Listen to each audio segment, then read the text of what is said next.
السلام علیکم سامعین، 21 شعبان المعظم اور 3 مارچ ہے۔ خبر کا عنوان ہے پاکستان میں وزیر اعظم کا انتخاب آج۔ فی الحال 11:30 بج گئے ہیں اور پڑوسی ملک پاکستان میں وزیر اعظم کے انتخاب کا عمل ہو رہا ہے۔ خبر اور تفصیل سنا، آپ ہمارے ساتھ بنے رہیں۔ جیسے انتخاب میں کسی نام کا اعلان ہوگا ہم وہ بھی انشاءاللہ آپ کو بتائیں گے۔ مسلم لیگ نون کے صدر شہباز شریف کو اپنی پارٹی کے ساتھ پیپلز پارٹی کی حمایت بھی حاصل ہے اور اب تو متحدہ قومی موومنٹ MQM نے بھی ووٹ دینے کی حامی بھر لی ہے۔ تحریک انصاف کے حمایت یافتہ سنی اتحاد کونسل کے امیدوار عمر ایوب بھی وزارت عظمیٰ کی دوڑ میں شامل ہیں۔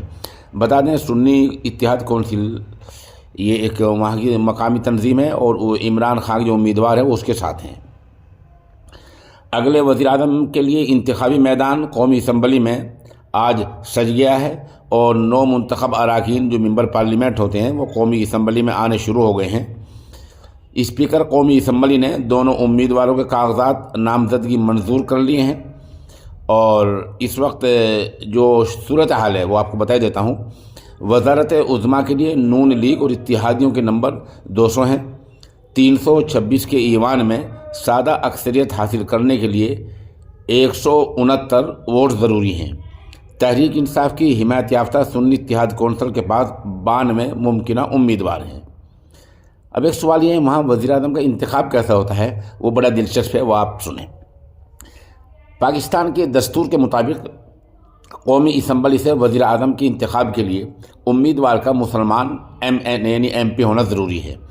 اسپیکر کے حکم پر وزیر اعظم کا انتخابی عمل شروع ہونے سے 5 منٹ پہلے تک گھنٹیاں بجائی جاتی ہیں۔ گھنٹیاں بجانے کا ایک ہی مقصد ہے کہ تمام اراکین ایوان کے اندر جمع ہو جائیں۔ گھنٹی بجانے کے بعد ایوان کے دروازے بند کر دیے جاتے ہیں، جس کے بعد قائد ایوان کے انتخاب تک قومی اسمبلی ہال سے نہ کوئی باہر جا سکتا ہے اور نہ کسی کو اندر آنے کی اجازت ہوتی ہے۔ اس کے بعد اسپیکر قومی اسمبلی وزارت عظمیٰ کے نامزد امیدواروں کے نام پڑھ کر سنائیں۔ قائد ایوان کے انتخاب کے لیے ایوان کی تقسیم کا طریقہ کار اختیار کیا جاتا ہے۔ اسپیکر ایک نامزد امیدوار کے لیے دائیں اور دوسرے کے لیے بائیں طرف کی لابی خاص کرتے ہیں۔ قومی اسمبلی کا ہر ممبر جس امیدوار کو ووٹ دینا چاہتا ہے اس کی لابی کے دروازے پر اپنے ووٹ کا اندراج کرا دیتا ہے اور پھر انتخابی عمل مکمل ہونے تک لابی میں رہتا ہے۔